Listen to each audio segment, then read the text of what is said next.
అక్కలు అందరూ అంటున్నారు మీరు ఇచ్చిందా రేషన్ కార్డ్స్. అధ్యక్ష, on record I'm telling, on record అధ్యక్ష. 2016లో 31,190 రేషన్ కార్డు ఇచ్చాం అధ్యక్ష. 1,41,41,892 లబ్ధిదారులు యూనిట్స్ అంటారు అధ్యక్ష. 2017 అధ్యక్ష నేను మాట్లాడి 2017లో 19,113 ఇచ్చినాం, 1,02,000 మంది. 2018లో 1,67,600 కార్డ్స్ ఇచ్చాం అధ్యక్ష. 2019లో 99,571.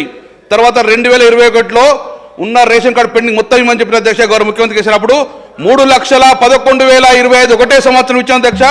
8,70,000 మంది టోటల్గా 2022లో కూడా 18,970 అధ్యక్ష. తెలంగాణ ప్రభుత్వం వచ్చిన తర్వాత ఆ 30 లక్షలతో పాటు 6,47,479 రేషన్ కార్డ్స్ ఆ రికార్డు అధ్యక్ష.